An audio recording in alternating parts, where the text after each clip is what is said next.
Adelante. Bien, bien, buenas noches a todos los que nos siguen en estas transmisiones en vivo de Morena Socialista. El día de hoy, como todos los martes, pues tenemos una charla donde vamos a debatir acerca de temas teóricos, prácticos de Morena y en general, ¿no? Temas que nos parecen muy importantes, pues para ir debatiendo poco a poco sobre la tarea práctica, ¿no? De esta actividad política. Y pues el día de hoy vamos a estar discutiendo el tema acerca del marxismo y y los sindicatos. Es un tema tanto teórico como también a su vez pues tiene mucha cuestión práctica, ¿no? El papel de cómo los marxistas ven la intervención en los sindicatos y vaya, un sinfín de cuestiones. El día de hoy nuestro compañero Gil Mayorga pues abriría la charla dando una pequeña introducción acerca del tema y ya después abriríamos una ronda de participaciones para los compañeros que gusten participar, hacer sus observaciones, dudas, comentario en general, lo que quieran, ¿no? También recordarles pues a todos los que nos siguen en estas transmisiones en vivo que pues es importante que pues dejen ahí su like, su me gusta, todo este tipo de interacción es importante para que este tipo de material pues llegue a más compañeros. También pueden comentar ahí, hacer cualquier tipo de comentario ahí en la caja de comentarios, lo que gusten también. También recordarles que tenemos nuestro canal en YouTube, Morena Socialista. También ahí subimos estos videos en retransmisión para los compañeros que se acomoden más en la plataforma de YouTube, que es un canal más de videos. Pues también ahí estamos subiendo todos los videos de manera diferida. Recordar que también tenemos nuestra página web morenasocialista.org.mx, pues donde también ahí subimos artículos de contenido y de análisis.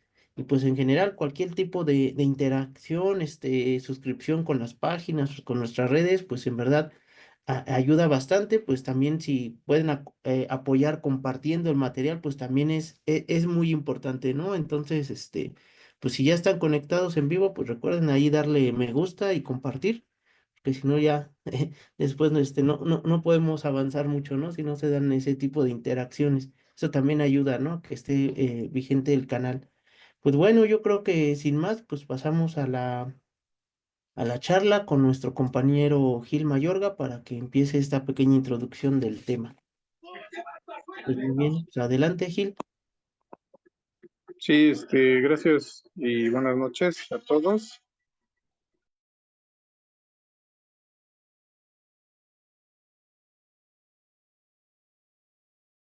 Gracias. Sí, precisamente lo que vamos a ver ahora de socialismo y sindicalismo, pues digamos que pues es bastante importante porque a veces no se comprende del todo lo que implica la relación entre los sindicatos y el socialismo. A veces se piensa que, por ejemplo, los sindicatos son por sí mismos socialistas o pueden ser embriones del socialismo, y se suele menospreciar el papel del Partido Revolucionario, del Partido Socialista. Espero que no haya problema con mi red. A veces tengo tema con la transmisión y tengo que quitar la pantalla, pero pues por favor me avisan para entender cualquier cuestión de esto.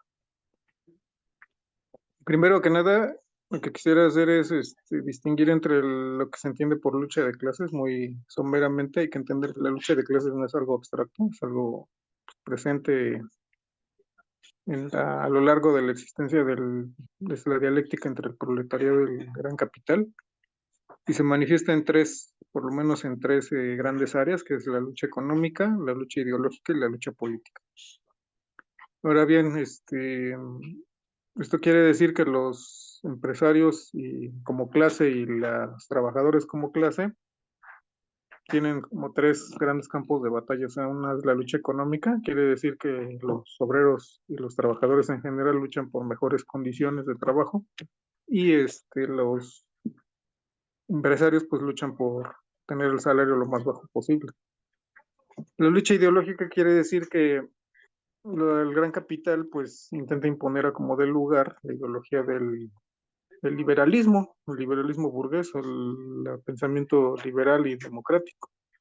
democrático en el sentido burgués del término. O sea, eso es, digamos, lo que intentan imponer y para eso pues usan las escuelas, usan los periódicos, la radio, televisión, YouTube y toda gama de medios de difusión, educación, incluso el entorno escolar, etcétera, para imponer la ideología liberal, que pues, muchas veces degenera en fascismo. O sea, también el fascismo pues, es una.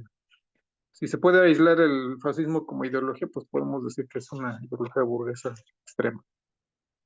Y está la lucha política, es la lucha por el poder del Estado.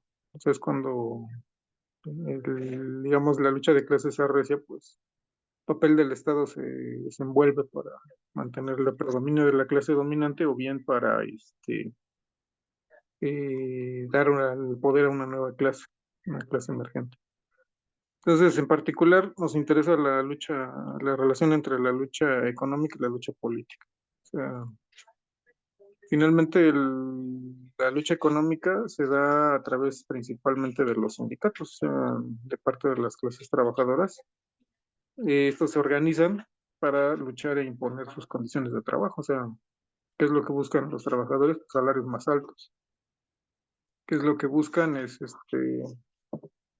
menores jornadas de trabajo menos intensas y mayores prestaciones, fondos de jubilación, etcétera. Pero esto no se logra sin una lucha organizada. O sea, es ingenuo pensar que es una clase capitalista con todo el poder pues va a ceder, ¿no? Fácilmente o de manera inmediata a las mejoras que buscan los trabajadores. Más bien lo que va a buscar siempre es imponer condiciones peores de trabajo, más inseguras, condiciones con menos salarios, jornadas más intensas y más largas.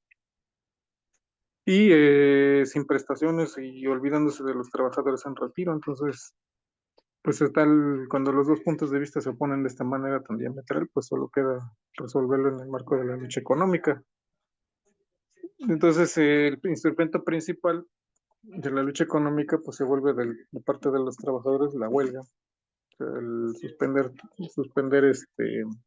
las labores, el boicot, reducir el ritmo de trabajo, o sea, de alguna manera sabotear el proceso de trabajo para obligar a los patrones pues, sí, a ceder a los pedidos de la clase obrera, sus exigencias.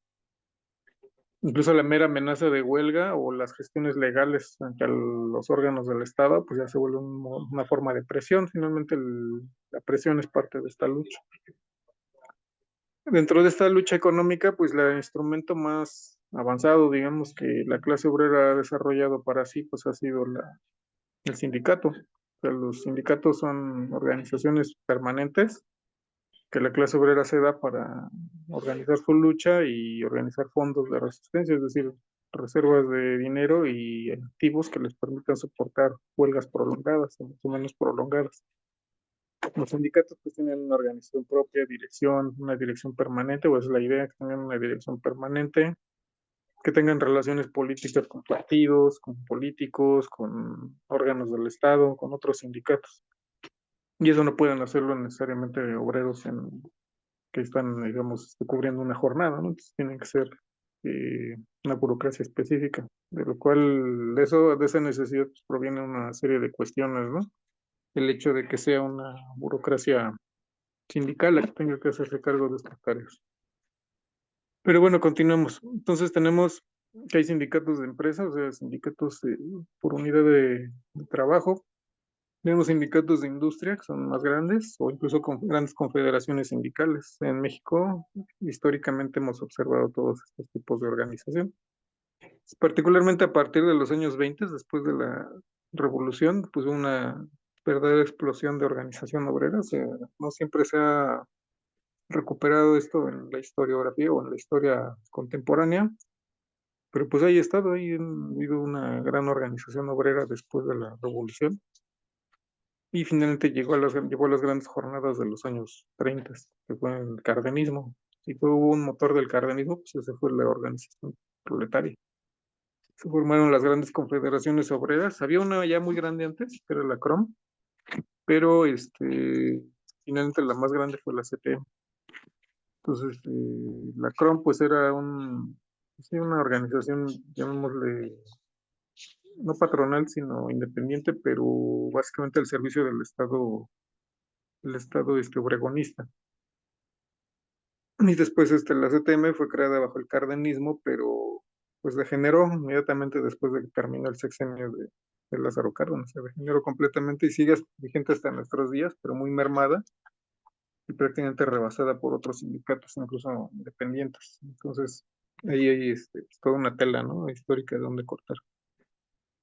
Entonces, el mayor tema con los sindicatos es la lucha que el Estado y la clase capitalista hacen contra ellos para fraccionarlos, o sea, hacerlos más pequeños, menos prestigiosos, corromper a sus líderes, hacer que los sindicatos no se unan en grandes luchas obreras, mantengan luchas aisladas por empresas, si acaso, que no se alíen en confederaciones, que no haya huelgas solidarias, o sea, que no haya huelgas en solidaridad con otras huelgas, y en fin, aplastar, ¿no? O sea, dividir y aplastar al movimiento obrero, finalmente es parte de la lucha. Entonces ahí el Estado capitalista y la clase capitalista pues, se dan la mano para aislarlos y enfrentarlos mejor. Esto, desde luego, quiere implicar en el fondo una cuestión que finalmente las luchas, las huelgas económicas, o sea, las huelgas por reivindicaciones salariales, pues no escalen, ¿no? Menos aún que se conviertan en huelgas políticas, y menos aún en huelgas políticas de masas. O sea que pues escale, ¿no? A grandes confrontaciones contra el Estado capitalista y el dominio capitalista. Pero, bueno, no solamente, también, no solamente el Estado, ¿no? Y los capitalistas, sino incluso los propios dirigentes sindicales, ya muy corrompidos, pues buscan, ¿no? A, pues formar parte, ¿no? De la clase capitalista, o sea, integrarse de alguna manera en ese sentido y ser ya ser pues, parte de la dominación. Y entonces, pues los grandes burócratas del sindicalismo pues, se vuelven parte del entramado de la lucha contra los propios obreros. Ahora bien, aquí cabe hacer también una aclaración sobre lo que llamamos clases trabajadoras y proletariado. Pues hay que indicar que proletariado o proletario no es lo mismo necesariamente que obrero. ¿Por qué vamos a decirlo así? Primero, hay clases trabajadoras. O sea, todos los trabajadores asalariados, sean industriales, comerciales y de servicios, pueden llamarse clase trabajadora. O sea, todos son trabajadores sin importar la materia de trabajo. La clase obrera, como tal, es tanto el obrero industrial como todo aquel trabajador cuyo trabajo genera un plusvalor apropiado por el capitalista. O sea, esa sería, digamos, la clase obrera. O sea, entran grandes cantidades de trabajadores que no necesariamente empuñan una herramienta, ¿no? Son las manos. Hay una gran cantidad de trabajadores que usan, no sé, laptops o instrumentos de laboratorio o maquinaria muy especializada o incluso otros que no lo hacen tanto, ¿no? Por ejemplo, no solo trabajadores manuales, ¿no? Sino mucho tipo de trabajo intelectual es asalariado o proletario, o más bien obrero, ¿no? En ese sentido. Son obreros con la mente y obreros con las manos, ¿no? Esto es importante para evitar confusiones. Ahora bien, el proletariado, ¿qué viene a ser? Pues viene a ser esa capa de la clase obrera que ya ha adquirido conciencia de su situación dentro de esta sociedad capitalista y que por tanto pues va a actuar en la lucha de clases como tal y en pos de sus intereses de clase y ya no meramente como en pos de sus objetivos inmediatos, ¿no? De bienestar material. Y dentro de este proletariado, que ya es una capa específica, pues ahí está la vanguardia, ¿no? Que son los que ya se organizan dentro de un partido comunista, o sea, dentro de una organización que lucha por el comunismo. O sea, pueden ser Partido Comunista Revolucionario o sindicatos revolucionarios, que van a estar de alguna manera articulados.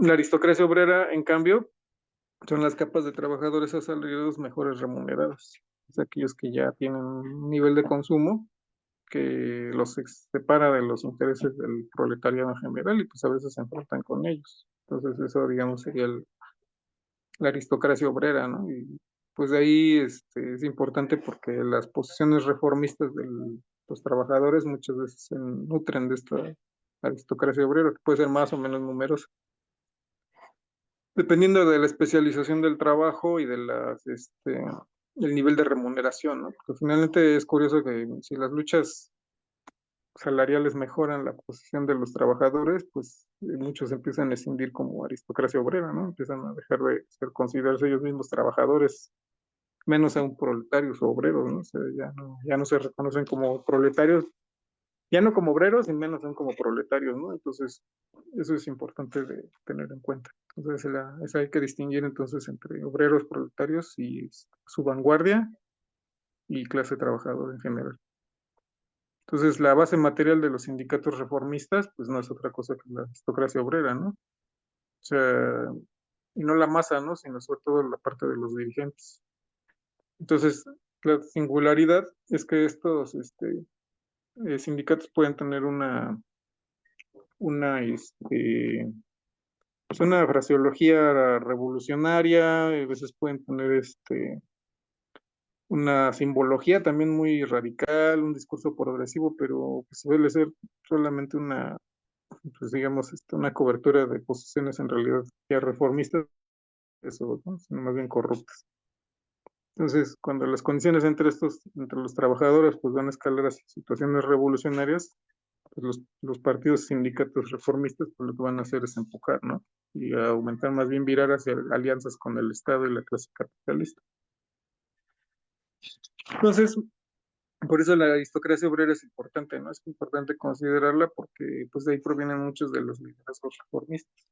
Entonces, hay que tener presente que los liderazgos reformistas lo que buscan pues, es mantener el estado de lucha lejos de posiciones revolucionarias. Esa es finalmente su, su orientación.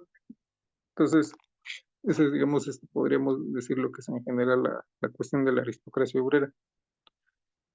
La conclusión es que la clase proletaria pues, no va a ser nunca homogénea, ¿no?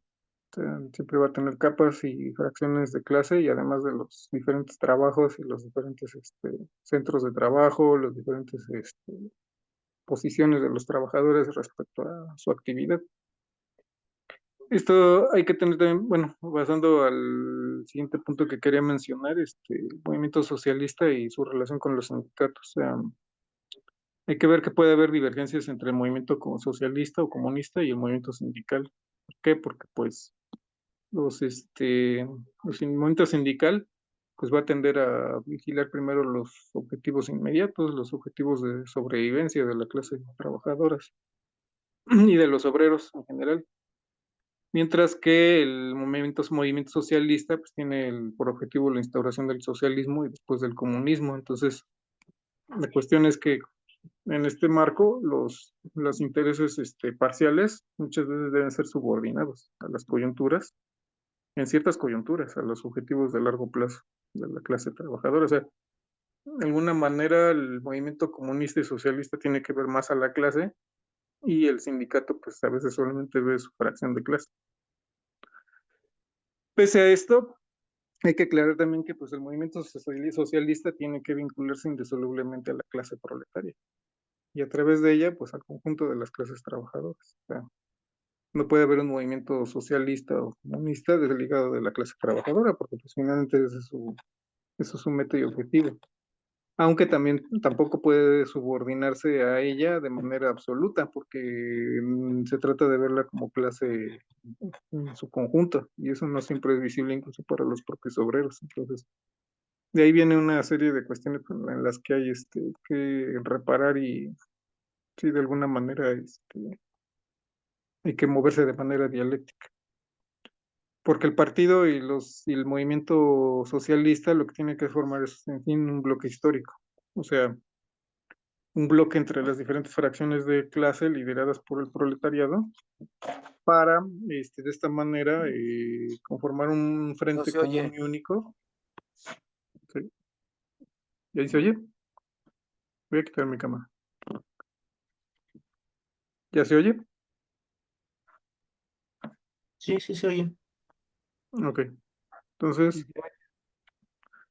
lo que debe hacerse al formarse un bloque histórico es de alguna manera formar un bloque que sea lo suficientemente unido entre las fracciones de clase de las clases trabajadoras, pero lideradas por el proletariado, que sea capaz de perdurar, o sea, durante las mayores jornadas revolucionarias, o sea, cuando se está derrocando al Estado capitalista y se está construyendo el socialismo. De ahí la necesidad de un partido organizado que sea capaz de encabezar el bloque histórico del proletariado.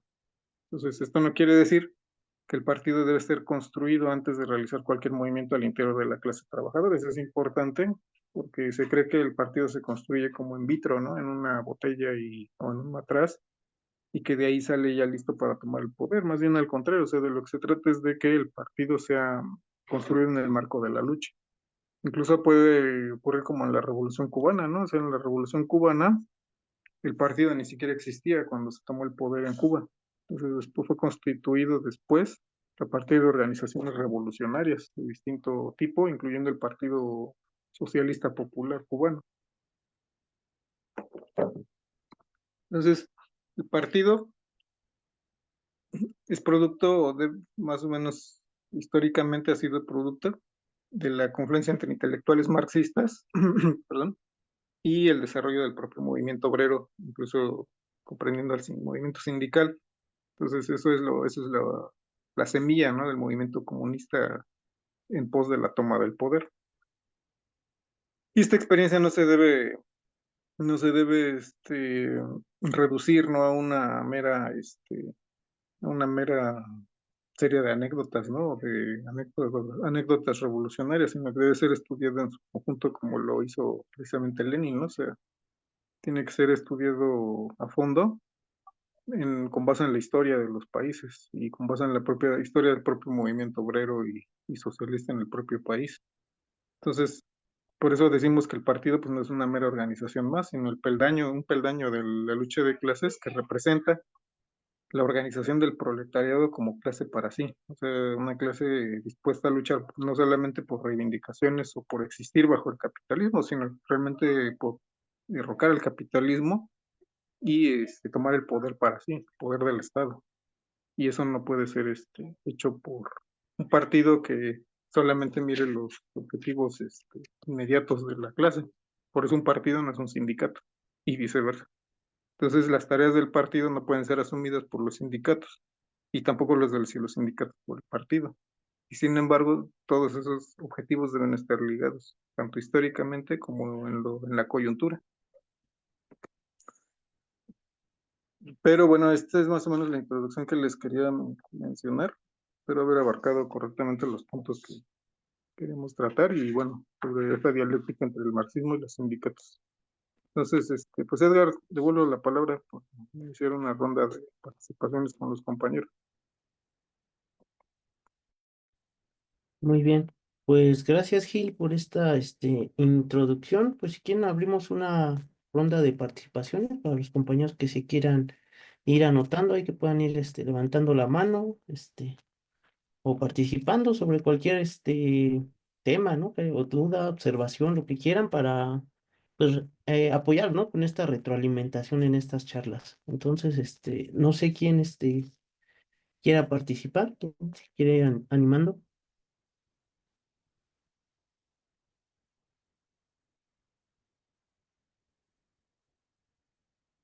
Sí, por ahí, compañero Alfredo levantó la mano. Sí, buenas noches. ¿Sí me escuchan? Sí, sí se escucha, adelante. Sí, me parece interesante esta parte de, de conceptos. Yo lo quiero manejar así como los conceptos. Sabemos que las palabras, los conceptos, a veces tienen varias connotaciones.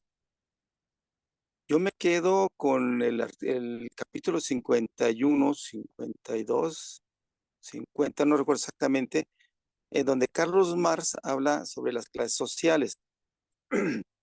Él nada más habla de dos clases sociales, burguesía y proletariado.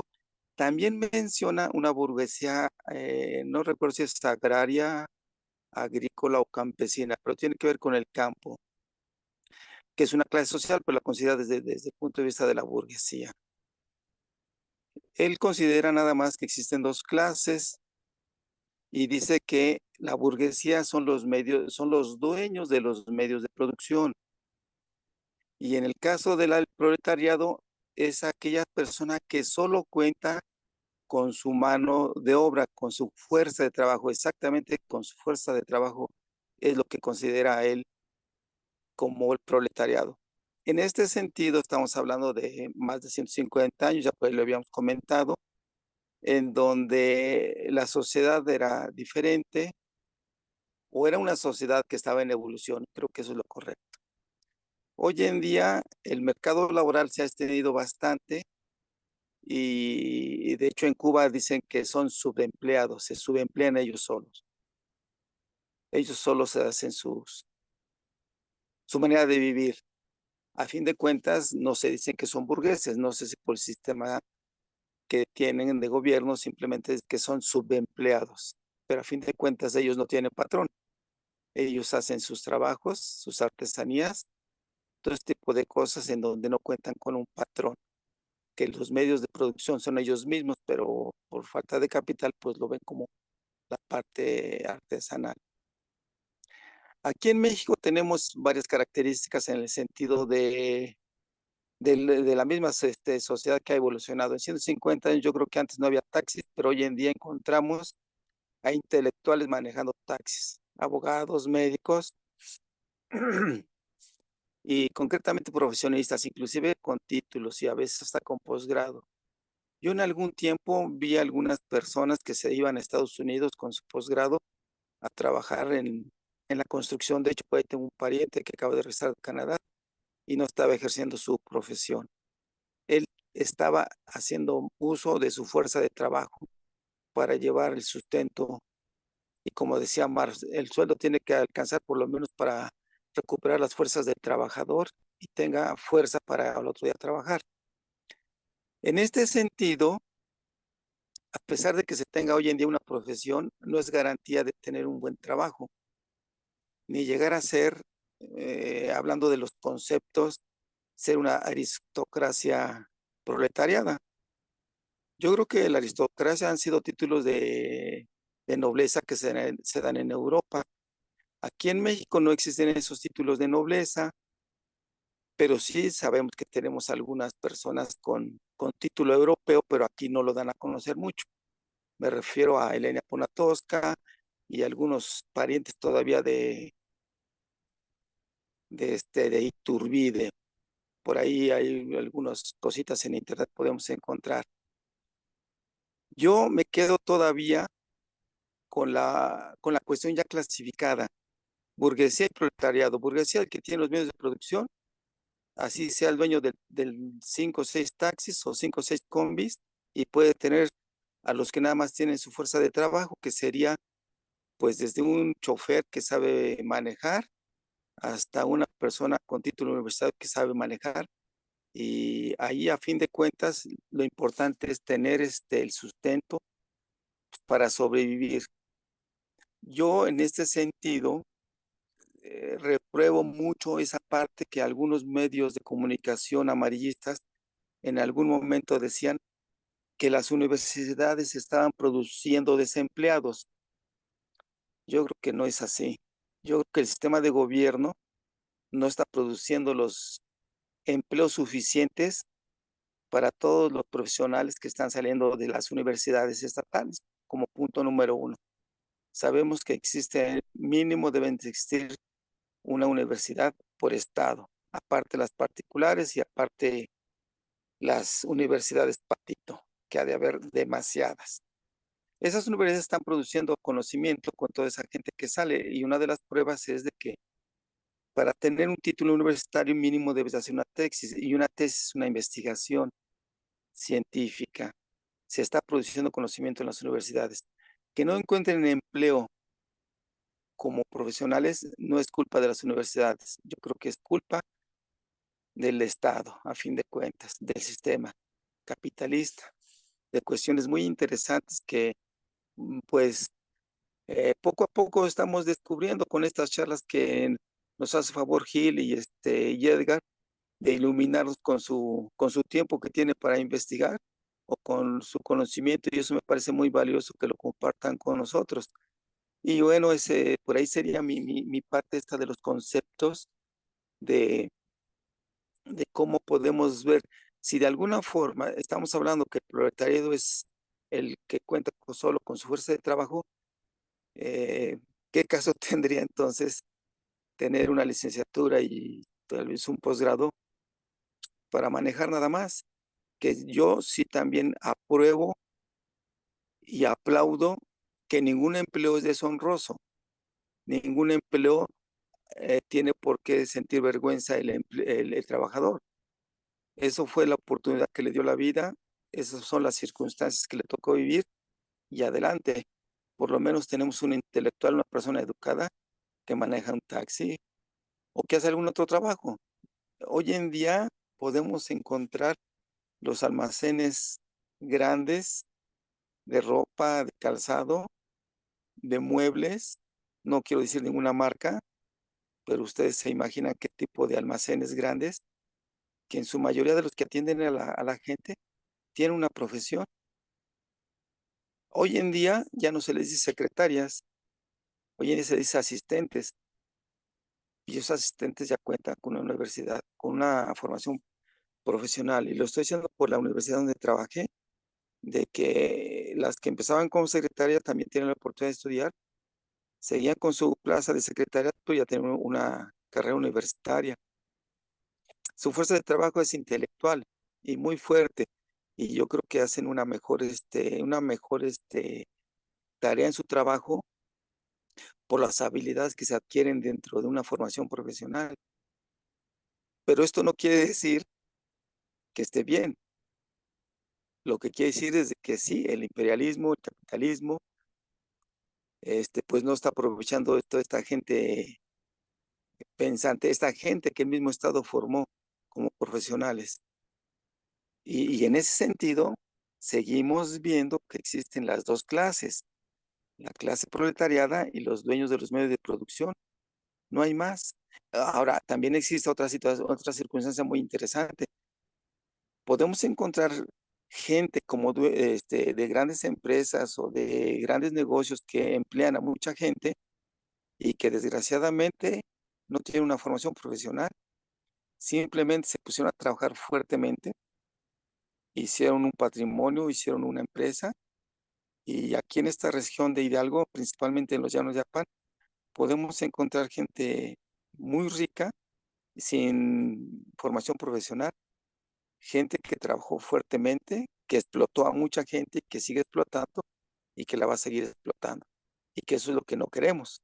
Esa es la parte de que tendríamos que ir afinando más adelante con estos grupos que estamos organizando, bueno, más bien que se está encargando de organizar Edgar y Gil y no sé quién más, pero que ahí estamos apoyando, porque también seguimos hablando de conceptos, habría que ver bien esta parte del capitalismo como concepto, la parte del capitalismo como, perdón, la parte del comunismo como concepto y la parte del socialismo como concepto, para ver las circunstancias más viables y poder llegar a las masas, como decía Lenin, que a las masas habría que alimentarlas con masa, pero en este caso tenemos más conocimiento.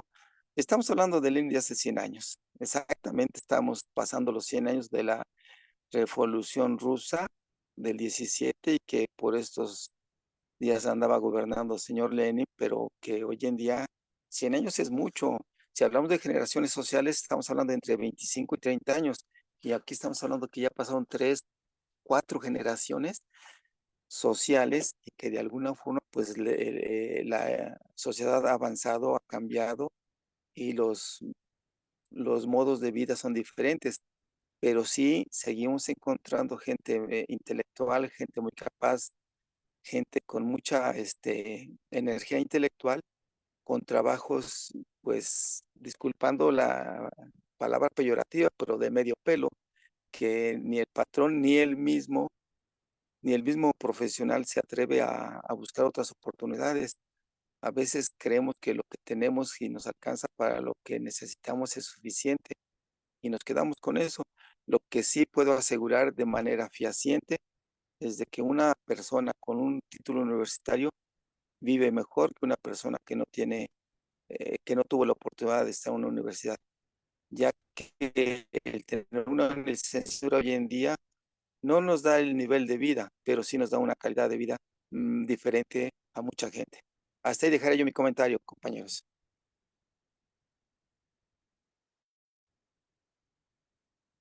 Muy bien, gracias, compañero Alfredo.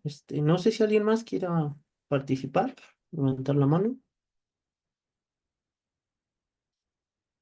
¿no? Mientras en lo que se van animando.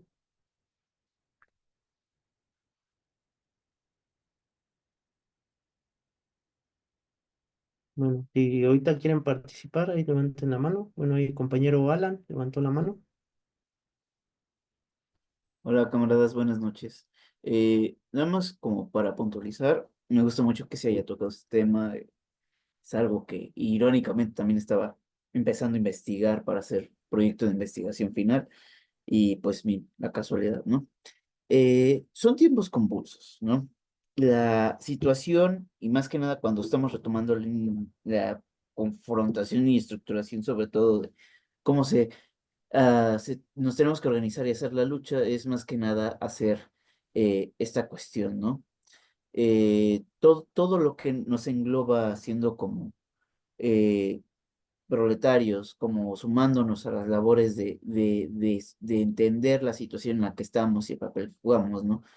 Hace rato, pues ahorita el compañero que acaba de pasar, pues dio un punto importante, ¿no? Sobre la situación de que estamos viviendo, que muchos, no existen o no están dando las condiciones para que muchos universitarios eh, tengamos el acceso suficiente a algún trabajo digno. Esto porque pues no han generado el suficiente empleo, la situación material ha estado súper cargada de diferentes distinciones, ¿no?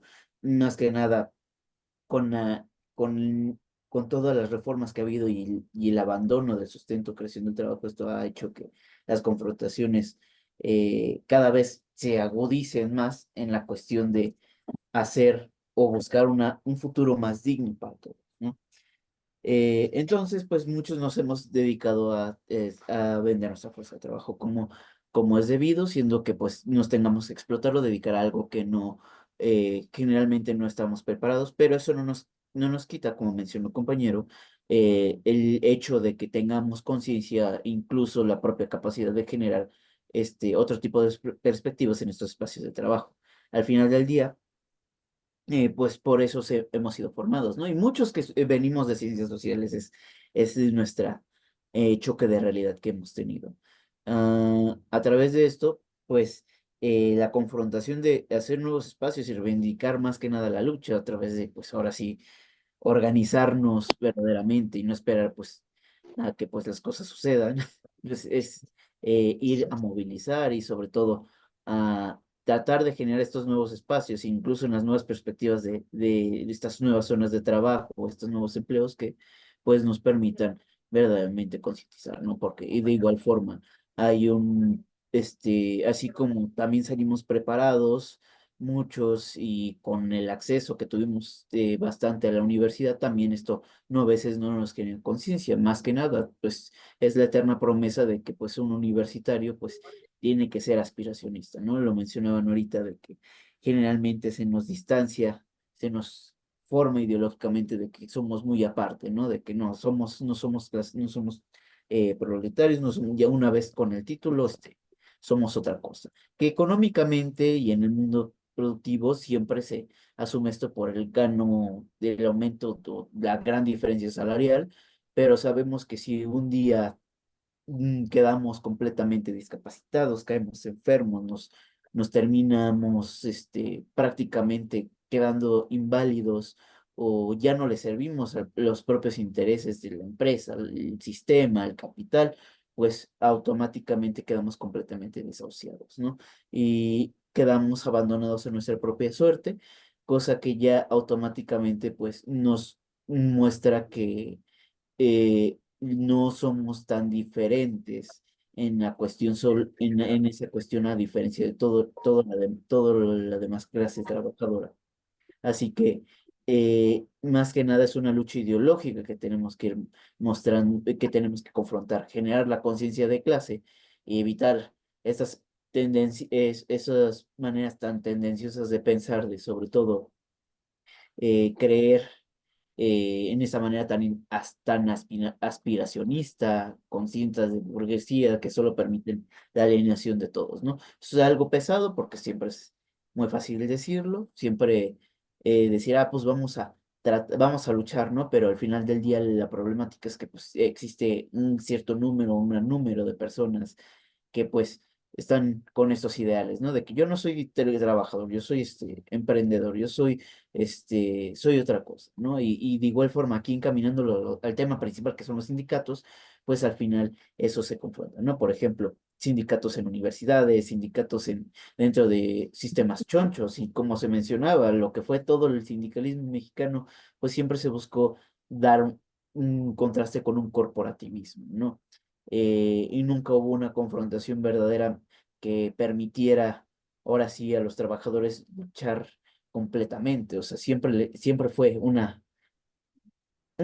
medida siempre para controlar a la clase trabajadora y tenerla contenta con un clientelismo que a la larga terminó siendo daño, ¿no?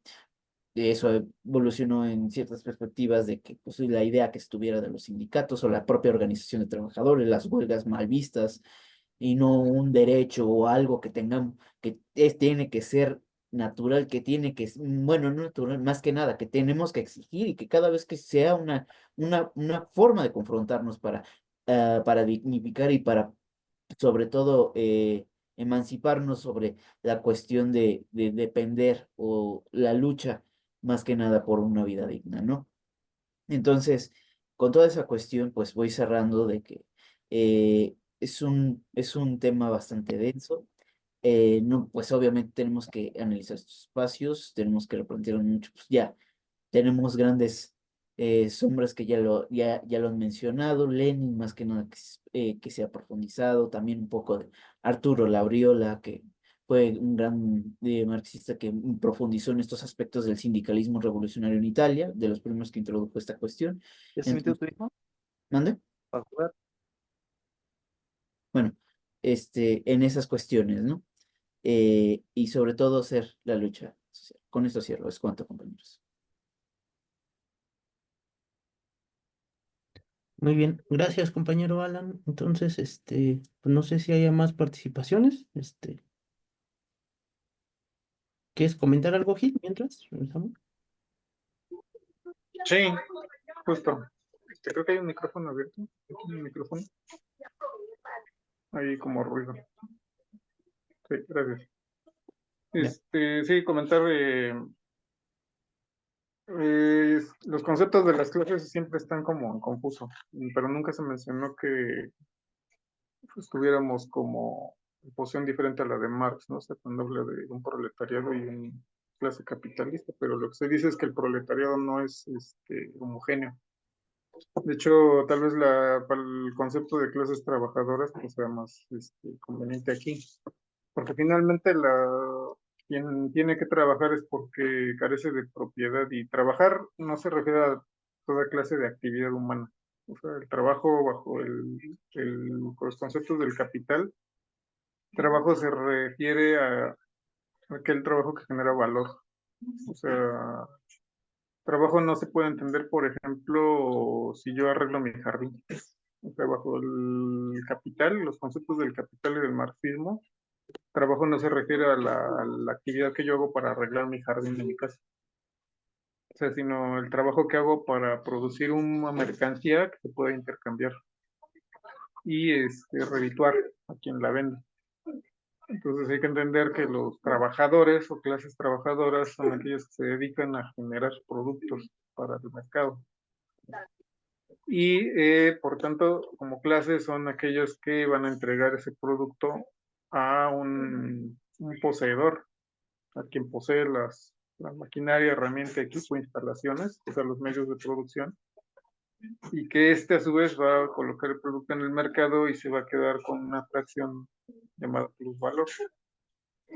Pero el plusvalor solamente lo genera un tipo de trabajador, el obrero.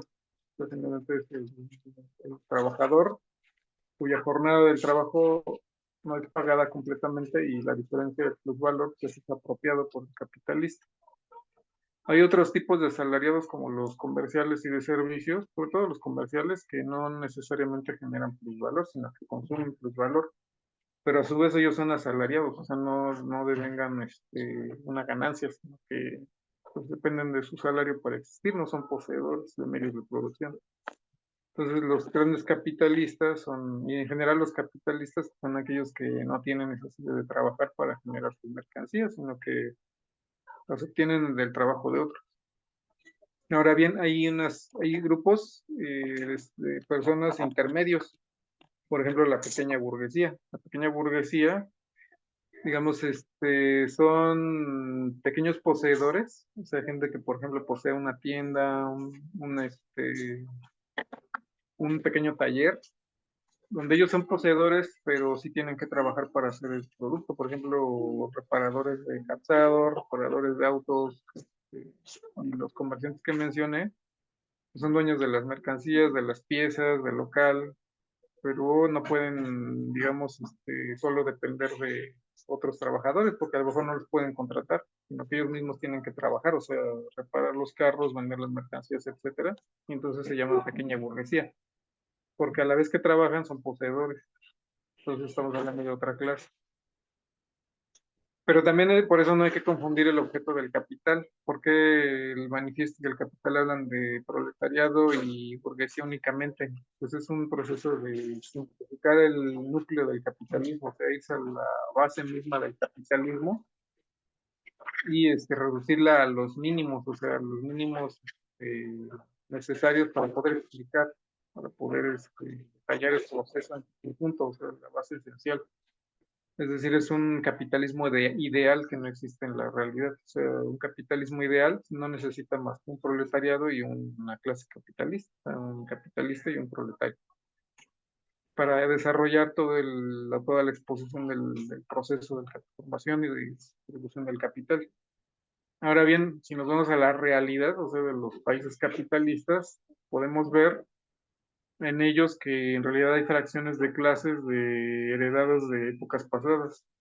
O sea, el proceso de producción capitalista no ha lo conseguido destruir muchas formas de producción precapitalistas, o las ha adaptado, o las ha modificado y han seguido existiendo bajo el proceso capitalista. Entonces tenemos países que son ya muy avanzado el capitalismo, como Inglaterra, pues donde se llevó a mayor término, ¿no? O sea, prácticamente no dejó de existir las formas feudales precapitalistas. Pero hay otros donde siguieron existiendo formas precapitalistas y simplemente se adaptaron al proceso del capitalismo.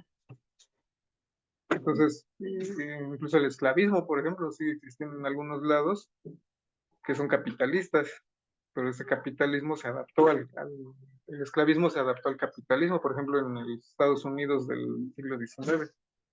Entonces, la realidad, digamos, es más compleja, pero eso no descarta la vigencia del capital. O sea, el capital lo que hace es extraer el proceso, el núcleo central del proceso capitalista y explicarlo. O sea, una forma científica de explicarlo. Es como, por ejemplo, en química. O sea, en química muchas veces se manejan sustancias absolutamente puras, pero la realidad de los procesos químicos es que hay una mezcla de muchas sustancias. Ustedes pueden revisar una reacción en los libros y no es que esté mal, pero en los libros, digamos, van a manejar reacciones puras y sustancias puras. Pero si uno va a procesos industriales, lo que encuentra son mezclas de muchos productos, donde un proceso es el principal. Así en una sociedad capitalista, el proceso principal se da entre la clase proletaria y la clase burguesa. En la realidad tenemos fracciones de clase y tenemos situaciones intermedias de todo tipo. O sea, la realidad siempre va a ser más compleja. Eso ni descarta el capital ni descarta la realidad. Entonces eso para indicar. Ahora la cuestión de la educación que también manejan los compañeros es que tenemos a veces información de profesionales no reconocida, ¿no? O sea, que no desempeñan la labor para la cual fueron educados.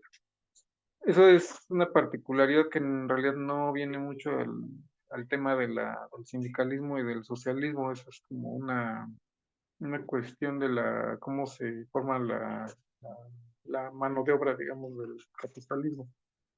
La realidad es que los trabajadores se distinguen entre trabajadores intelectuales y trabajadores manuales, pero esa diferencia tiende a disminuir con el tiempo. O sea, el trabajo intelectual se va haciendo más manual y el trabajo manual se va haciendo más intelectual bajo el capitalismo. O sea, tenemos una creciente necesidad de especialización y profesionalización de los trabajos, y se va aproximando, digamos, o se va cerrando la brecha entre uno y otro. Esta brecha nunca se va a acabar de cerrar bajo el capitalismo, sino solo en el socialismo. Es uno de los objetivos del socialismo. O sea, que el trabajo manual y el intelectual no se diferencian realmente. O sea, que el trabajador intelectual sea manual y el manual sea intelectual. O sea, una profesionalización llevada al extremo. En el capitalismo, lo que pasa es que los salarios están definidos por el tiempo de estudio de las personas. O sea, en realidad un salario mejor pagado no quiere decir necesariamente que pues el trabajador esté haciendo un trabajo superior. Está haciendo un trabajo más elevado en el sentido de que es más complejo. O sea, porque involucra la cuestión del cuánto tiempo llevó educarse, cuánto tiempo le tomó educarse escolarmente para poder desempeñar ese trabajo. Entonces, ese tiempo de estudio suma al salario del trabajador profesionalizado o más especializado. Entonces, hay que tener precaución en la cuestión de la educación porque, digamos, en algunos casos eso no se va a materializar. O sea, a lo mejor un profesional muy educado no va a tener un empleo correspondiente, ¿no? Pues eso también puede ocurrir, pero es más una cuestión de cómo se está realizando el proceso educativo en el país. Pero sí, o sea, eso es como otro tema. Pero si nos vamos al tema de la cuestión laboral, pues la realidad es que la empresa capitalista pues va a requerir una determinada cantidad de profesionales que necesita absorber, y a lo mejor cuenta con una gran oferta. Entonces, cuando tiene una gran oferta de estos trabajadores, pues va a buscar bajar los salarios, o sea, escogiendo y limitando el acceso de profesionales a los puestos de trabajo. Es parte de la lucha de clases que les mencionaba. O sea, finalmente, en lo que atañe al punto de hoy, pues es eso. O sea, finalmente disminuir la importancia de los profesionales no quiere decir que sea una cuestión de vocación, simplemente es parte de la lucha de los capitalistas para disminuir el salario incluso del trabajador especializado. O sea, haciéndolo competir, diciendo, bueno, fomentando su formación, pero pues, entregando los puestos de trabajo ni los salarios correspondientes, disminuyéndolos al máximo posible. Y oponiéndolo al trabajador manual, o sea, depreciando también al trabajador manual para que pues no devenga el salario, ¿no? O sea, reemplazándolo por trabajadores especializados, introduciendo máquinas, tipos y técnicas nuevas para que ese salario baje lo más posible. El hecho es que el capitalismo vive creando un ejército de reserva de trabajadores, tanto profesionales como no profesionales, especializados como no especializados.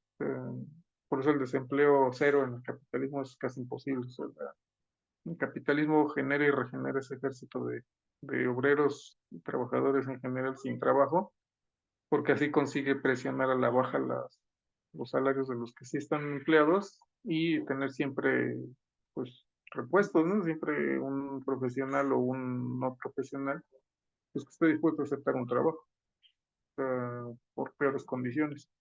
O sea, hay que enfocar el punto aquí desde la lucha de clases, más que desde el término de las vocaciones o de los azares del destino, porque esto no es un azar en realidad. O sea, simplemente la clase capitalista lucha porque sean así las cuestiones, que el trabajador padezca lo más posible y se ve obligado a aceptar el trabajo que le den por el salario que le den. Por eso es importante la lucha sindical, aunque sea en estos escenarios de corrupción y demás. En realidad, pues eso es parte de la lucha sindical, ¿no? O sea, la lucha contra la corrupción. Entonces hay que tener presente esto, cuando se revise esta parte o este punto, ¿no? De la formación de los trabajadores. Finalmente, todas estas cuestiones pues están limitadas, están ocultas o pues, nunca muy presentes en el análisis político cotidiano, pues porque así conviene al capital, ¿no? Parte de la lucha. Eso ya va en el términos de lucha ideológica. O sea, nos hacen creer que los trabajadores pues son mediocres o no están bien, no tienen vocación o que no saben escoger su carrera o lo que sea, y que por eso no tienen los salarios y los sueldos que merecerían o que tendrían que tener por sus títulos, pero pues es parte de la lucha ideológica, no hacemos creer eso. Pues, en realidad es que los trabajos y los salarios, pues, ¿quién los determina, no? O sea, hay un mercado laboral, hay una oferta de trabajo y depende de la valorización del capital, no de otros supuestos, o sea, no es como que la gente salga a escoger, ¿no? O sea, sí lo hacen, y tiene ciertos límites, pero finalmente es la lucha de clases y la valorización del capital los que tienen, digamos, determinan ese el fondo en última instancia ese proceso. Lo que puede hacer para incidir el proletario, el asalariado, pues es a través de la organización política y sindical. ¿Sí? Entonces es importante tener el pulso de la lucha sindical, del avance tecnológico y de otros factores para pues poder moverse, ¿no? En ese escenario cambiante de la lucha de clases y ahora sí que la lucha por el sustento que le hace cada trabajador. Entonces uno tiene como que desarrollar esa conciencia política para pues darle otra vez al pulgar abajo el capitalismo, ¿no? Pero bueno, eso quería comentar de los comentarios. Podemos seguir. Gracias. Pues muy bien. Pues gracias, Jim. Si quieres, ahorita pasamos ya a una ronda ya final, nada más así por si quieren dar sus conclusiones. Yo mientras también quisiera dar una participación también ahí breve sobre este tema porque, pues como les decía, es un tema tanto práctico como teórico, ¿no? O sea, práctico porque pues obviamente nosotros tenemos que plantearnos la intervención en el movimiento proletario, ¿no? Pero, por ejemplo, en el caso de México, pues no hay muchos sindicatos y de hecho no toda la clase proletaria en México pues está sindicalizada. De hecho es una cuestión muy pequeña, ¿no? Entonces, tampoco no es tan parecido como en Europa, que en Europa pues a lo mejor son sindicatos más grandes, se abarcan a más sectores, pero incluso aún ahí en Europa pues tampoco los sindicatos abarcan pues a todo el conjunto del proletariado. Entonces, ahí también es necesario ir construyendo los partidos socialistas y comunistas. De hecho, en Europa, pues es más fácil que existan partidos comunistas y socialistas de muchas décadas atrás, o sea, son históricos.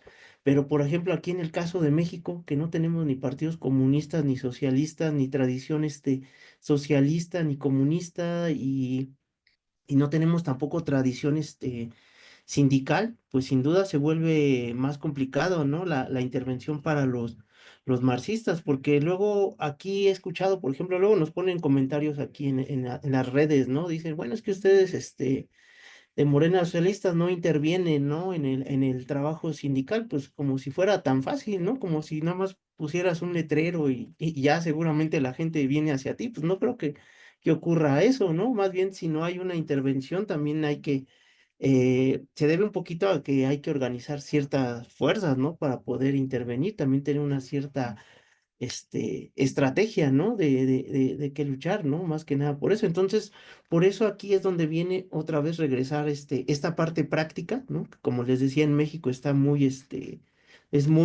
es a la forma tradicional como está en Europa, es a la latinoamericana. Compañeros sindicalizados, ¿no? Casi todo el proletariado sin prestaciones, ¿no? No sin partidos de izquierda con fuertes tradiciones, ¿no? Arraigadas en el movimiento. Entonces, en eso hay que participar. Y entonces, con ese escenario, pues hay que pues, retomar o revisar las cuestiones teóricas, ¿no? O sea, ahí es fundamental las cuestiones teóricas, porque muchas veces, pues la misma burguesía, ¿no? Trata de decirle al proletariado, ¿no? Tú no eres proletario, eres clase media, ¿no? Y ya hay muchos se creen el discurso, ¿no? Y hay una distorsión completamente de los términos y todo esto. Entonces, pues me parece importante, pues revisar, irnos a la base fundamental, ¿no? Que es el propio, sistema capitalista. Hay que recordar que Engel decía, ¿no? Precisamente en la cuestión del, del materialismo histórico, que para entender este tipo de problemáticas tenemos que buscarla en la economía de la sociedad, ¿no? En la manera en cómo se produce, distribuyen e intercambian los medios necesarios para la vida dentro de determinada sociedad. O sea, el capitalismo no solamente abarca la producción, porque también muchas veces se hacen como estereotipos, ¿no? De que, como yo no estoy en una fábrica, pues yo no soy proletario, y eso es una cuestión, falsa, ¿no? O sea, no necesaria, o sea, el sector, claro que hay un sector proletario que está directamente relacionada con el proceso de producción, ¿no? De la plusvalía y todo eso. Pero el capitalismo, recordemos que es un modo de producción, entonces pues abarca tanto la producción, la distribución y el intercambio de las mercancías que se producen en la sociedad. Entonces, yo creo que tenemos que analizar precisamente esta parte, ¿no? Vayámonos a lo básico, ¿no? El sistema capitalista. ¿Qué es el sistema económico capitalista? Pues es un sistema que se basa en la acumulación de capital. Ese es el sistema capitalista, es un sistema que se basa en la acumulación de capital. ¿Qué es el capital? Es un valor que se está valorizando a sí mismo. O sea, el dinero no es capital. O sea, yo tengo dinero, pero eso no es capital. Eh, las maquinarias, pues tampoco es capital. Todo esto, el dinero, las maquinarias y la fuerza de trabajo, todo esto combinado y lo metes a un proceso productivo, te genera el plusvalor. Y este plusvalor, o esta llamada, sí, plusvalía, una parte de esa plusvalía se le paga al trabajador y otra parte de esta plusvalía va a parar al capital. Entonces el capital necesita ir creciendo, creciendo, creciendo, no tiene límites, necesita expandirse, expandirse, expandirse para acumular capital. Ojo en esto, es acumulación del capital. Entonces, dentro de la sociedad, las clases hay que identificarlas por el papel que ocupan dentro del proceso de producción. Si ustedes, en el sistema capitalista solamente puede haber dos tipos de cosas que puedes hacer: medidas procapitalistas o medidas anticapitalistas, ¿no? Las medidas procapitalistas, pues son todas aquellas que favorecen la acumulación del capital. Y las medidas, digamos, anticapitalistas, pues son todas aquellas que van en detrimento de la acumulación del capital. Un trabajador, cuando pide que le paguen un mejor salario, esa medida por sí mismo se convierte en una medida anticapitalista. ¿Por qué? Porque va en detrimento de la acumulación del capital. O sea, esa plusvalía, en vez de ir a parar al capital, va a parar al trabajador como su salario. Entonces, los trabajadores por sí mismos, pues son anticapitalistas, ¿no? Y este tipo de anticapitalismo es lo que provoca las luchas de clases en el sistema capitalista. O sea, los trabajadores siempre van a buscar que les den mejores prestaciones, que les reduzcan las jornadas laborales, ¿no? Que tengan mejores salarios. Todas estas medidas pues van en detrimento del capitalismo y son medidas anticapitalistas. ¿Y qué van a hacer por otro lado los capitalistas? Pues siempre van a ver la manera en cómo sacar más, que esa parte de la plusvalía pues vaya a parar al capital, ¿no? ¿Y cómo se consigue eso? Pues quitándole plusvalía a los trabajadores, ¿no? A través, uno, explotándolos más para sacar más plusvalía. Dos, de esa plusvalía, pues le pagas menos al trabajador, ya te quedas más plusvalía, ¿no? Lo haces trabajar más, horas extras no pagadas o lo que quieras, ¿no? Le compras pizza, ¿no? Para que quede más tiempo, pues ya todo eso es una manera en cómo el capitalista va picando, ¿no? Ahí para generar más acumulación. Pero por eso mismo se dan las luchas de clases dentro del sistema capitalista. Yo creo que bajo esta idea que es, digamos, la base, podemos ir entendiendo las clases sociales. Cuando nosotros los marxistas nos referimos a los medios de producción, nos referimos a los medios gigantescos, ¿no? O sea, que dentro de la sociedad se requieren para generar comida, alimentación, en los medios de transporte, o sea, toda la infraestructura, esa se genera, ¿no? Porque muchas veces dicen, no, es que ya tengo un carrito de hot dog, me autoempleo, ¿no? Pues eso no es medio de producción, ¿no? Incluso aunque tengas tu tiendita, no eres medio de producción. te estás autoempleando. Más bien ahí los que son los dueños de producción, pues es la Coca-Cola, el Bimbo, ¿no? O sea, todos los productos que se venden dentro de la tienda, pues esos sí son los que tienen los dueños de los medios de producción, o sea, todo eso, ¿no? Y así lo podemos ir identificando en todos los pequeños comercios, ¿no? Clapalerías, farmacias, ¿no? Todo eso, o sea, realmente estamos hablando de las grandes empresas, son las que tienen los medios de producción. Entonces, yo creo que por ahí podríamos ir entendiendo las distintas clases sociales, porque les decía, el proletariado es aquella clase que pues tiene que, no tiene esos medios de producción. Yo no tengo una mina, ¿no? De esmeraldas como, ¿no? Como estos burgueses, o sea, me parece que lo único que tengo es mi fuerza de trabajo. Ese es el concepto de proletariado. Si tú tienes que trabajar pues, para comer, para obtener tus medios de subsistencia, eres trabajador. Ahora, el proletariado, ya se comentó, no es homogéneo, es bastante heterogéneo, amplio. Hay trabajadores que están directo en el sector productivo, hay trabajadores intelectuales, ¿no? Hay trabajadores de servicio, hay trabajadores que se autoemplean ellos mismos, ¿no? Y eso lo hace ser proletariado. Los estudiantes, o sea, a lo mejor un estudiante no tiene que trabajar directamente en la fábrica, pero pues sus padres que lo están manteniendo sí tienen que trabajar y ese trabajo sale dentro de la clase proletaria, ¿no? O sea, todo este tipo de conceptos es importante analizarlos, ¿no? Un cuate que está trabajando en un Uber, pues no creo que sea tampoco dueño de medios de producción, sigue siendo parte del proletariado.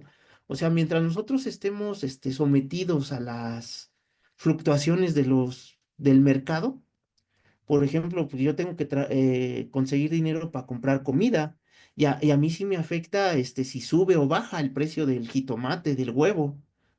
Y mientras yo no me pueda emancipar de esas fluctuaciones del mercado, yo sigo siendo parte del proletariado.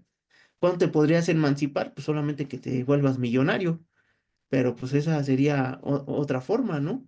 Muy, muy difícil dentro del capitalismo que se pueda dar. Pero entonces es parte de cómo podemos ir entendiendo, ¿no? Les digo, esta parte teórica, ¿no? De los conceptos de las clases y de las clases sociales dentro del capitalismo, porque también se manejó, ¿no? A lo mejor, por ejemplo, hay trabajadores cooperativistas, a lo mejor tienen su cooperativa. Son trabajadores que no tienen propiamente un patrón, ¿no?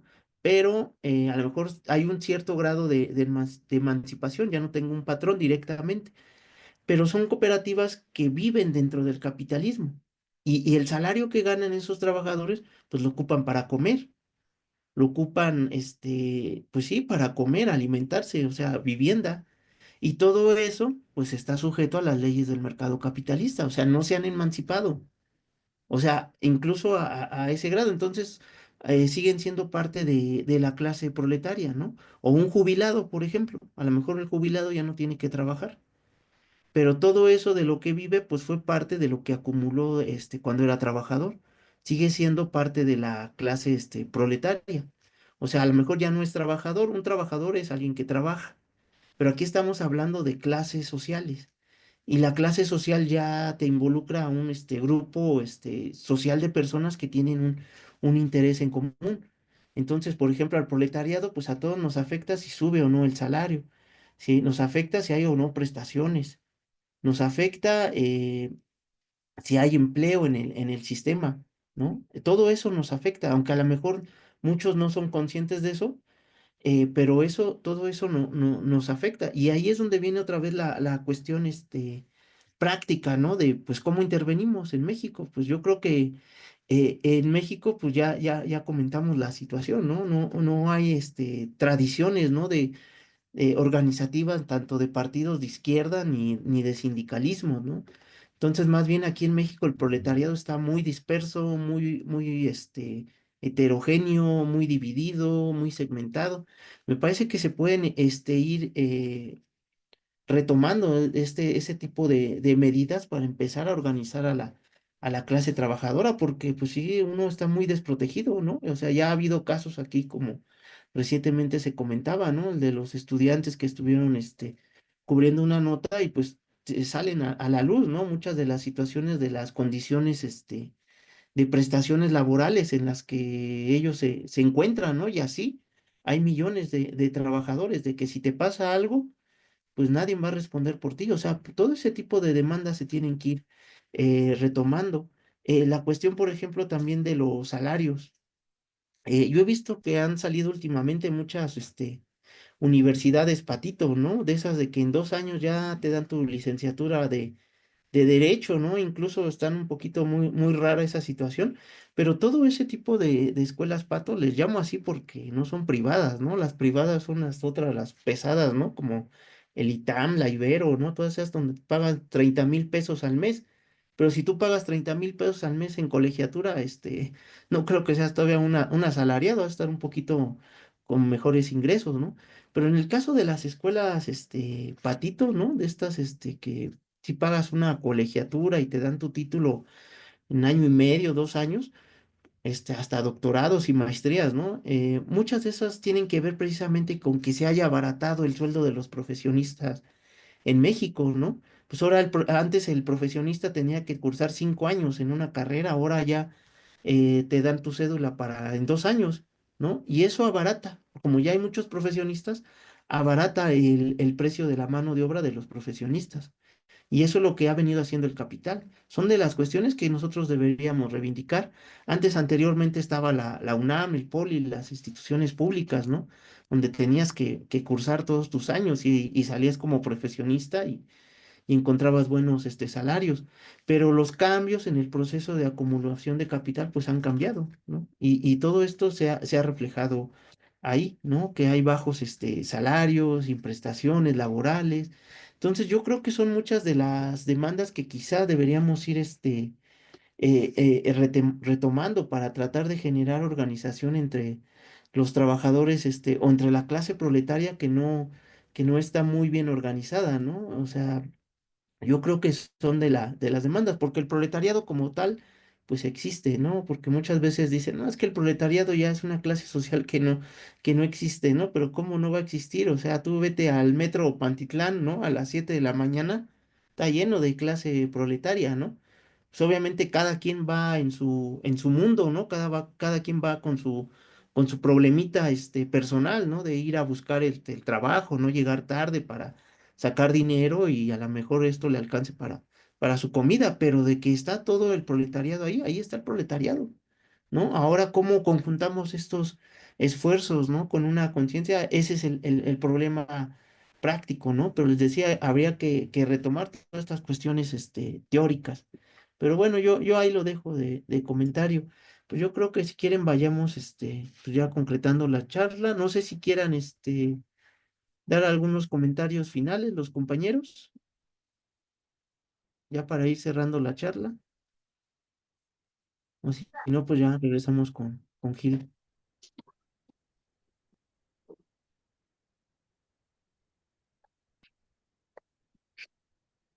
¿Sí?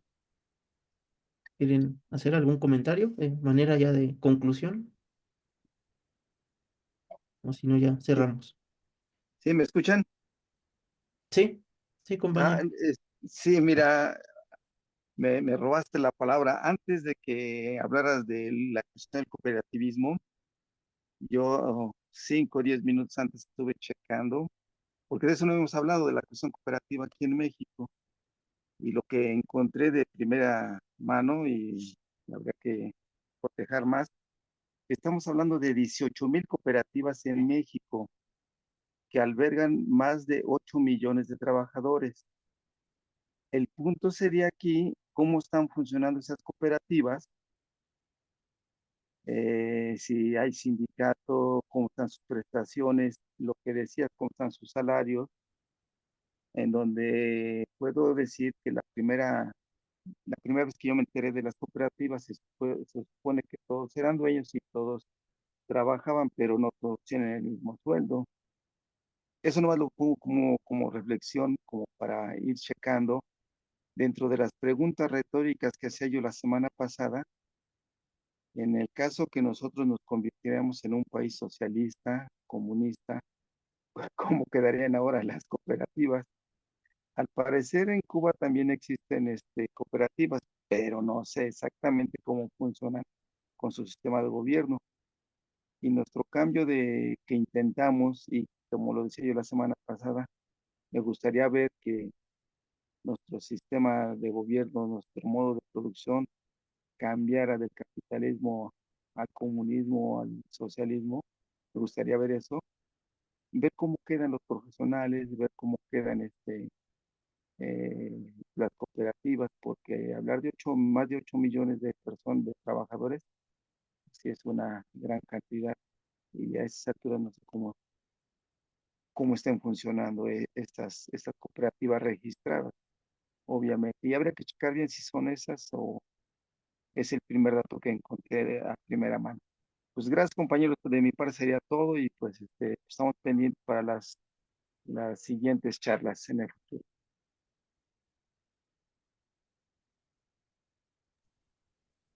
Pues muy bien. Gracias, compañero Alfredo. Entonces, si no hay más participaciones, pues yo creo que ya regresamos con Gil,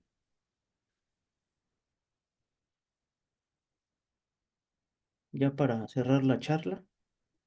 Sí, sí, nada más comentar rápidamente. Finalmente, también tener presente que si los capitalistas poseen hoy en día, es porque como clase capitalista despojaron a todos los demás, a toda la sociedad fue despojada en un momento histórico. O sea, las clases poseedoras, incluso desde el capitalismo, desde el feudalismo, incluso antes, otras formaciones precapitalistas, pues acabaron poseyendo todo a costa del resto de la sociedad. O sea, los trabajadores de hoy no son o no somos producto del azar, ¿no? O de malas decisiones o etcétera, ¿no? O sea, finalmente por la clase capitalista se dio por medio del despojo de todos los demás habitantes de esta tierra. Entonces, que ellos sean a su vez despojados de sus propiedades en sus medios de producción, no es más que la vuelta de esto, ¿no? La vuelta histórica de este proceso. Y despojarlos no quiere decir despojarlos en favor de pues alguien más, despojarlos en favor de toda la sociedad. De alguna manera la expropiación de los capitalistas pues es beneficio de toda la sociedad. También hay que tener presente eso. El socialismo, porque el socialismo no es ningún despojo privado, ¿no? Es la restitución de la propiedad social al conjunto de la sociedad. Ahora bien, las cooperativas finalmente sociales ya han habido formas cooperativas, pero mencionar muy someramente, no, ya es para otra charla, pero que el socialismo tampoco es un proceso homogéneo. Primero, o sea, la democracia proletaria establecida de alguna manera es una forma de que vas a empezar a sentar, apenas va a empezar a sentar las bases del socialismo. El socialismo pues, finalmente es más o menos un régimen de tipo parecido todavía al capitalismo, pero donde ya se suprimió la clase capitalista. Y entonces, lo que va a pasar es que evolucionando este sistema hacia el comunismo, va realmente a crear una norma socialista de producción, una norma comunista de producción. Y en esta norma comunista de producción, ya todos los habitantes, pues estaremos, más bien estarían acostumbrados a producir de acuerdo a sus capacidades y recibir tanto como necesitan. O sea, no recibir el llamado justo, la justa retribución de su esfuerzo, sino aquello que es necesario de acuerdo a sus necesidades. Entonces, quedarían estas dos fases, según podemos ver en la crítica del programa de Gotha, que la primera etapa del comunismo o el socialismo es que cada quien recibe de acuerdo a su trabajo. O sea, es una norma, digamos, de justicia. Tanto trabajas, tanto recibes. Pero el comunismo no puede traducirse eso. El comunismo es recibir tanto como se necesita y aportar tanto como se puede un esfuerzo. Entonces ya estamos hablando de normas de protección diferentes, se van diferenciando y ya acaban siendo totalmente diferentes del capitalismo. Y eso implica una serie de transformaciones. La propiedad, pues ya es una propiedad social, ha pasado al conjunto de la sociedad. Hay que eliminar la diferencia que ya les mencioné entre el trabajo manual y el intelectual. Hay que favorecer la mecanización de más grande escala en un trabajo hay que eliminar o ir eliminando la diferencia entre el campo y la ciudad. Entonces, todas estas transformaciones pues, implican muchos temas pues, de marco del socialismo. Y en el marco del socialismo pues, pueden existir unas cooperativas, o sea, ahí puede haber perfectamente sistemas cooperativos. De hecho, no hay como una forma única, ¿no? de este tipo de organización del trabajo. O sea, se ensayaron varios en varios países socialistas y pues aún está, ¿no? Por analizarse realmente el resultado de todos estos esfuerzos. Yo lo dejaría ahí, sí, es un tema importante y relevante el que hemos visto hoy, que hemos podido analizar incluso desde los fundamentos teóricos y pues, esperemos seguir avanzando también profundizando en la parte del socialismo en futuras charlas. Y pues gracias.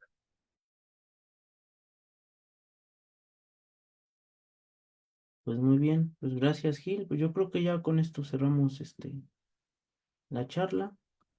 Nos vamos entonces despidiendo, si ya no hay más, pues nos despedimos. El siguiente martes no tendremos charla porque es empieza la semana de vacaciones, entonces aunque sea esta semana vamos a dejar sin charla, ya nos veríamos hasta el 22 de abril para que tengan semana de vacaciones. No hay que ser tan explotadores como los capitalistas. Entonces, recordar a los compañeros que nos están sintonizando, pues que le den like a estos videos, que nos apoyen compartiendo, comentando, cualquier tipo de interacción. Es importante. También tenemos el canal de YouTube, Morena Socialista, donde se suben estos videos, como de respaldo. Ahí también pueden darle me gusta, suscribirse al canal, comentar, ¿no? Cualquier interacción, pues es muy importante para que el contenido se siga difundiendo. Entonces, pues sin más, los invitamos a estar atentos a nuestras actividades aquí en las redes sociales y pues nos estamos viendo en la próxima charla. Pues muy bien, buenas noches, compañeros. Estamos en contacto. Buenas noches, gracias a todos, nos vemos. Buenas noches, descansen, compañeros. Buenas Buenas noches. noches, compañeros. Estamos pendientes para la próxima charla. Buenas noches.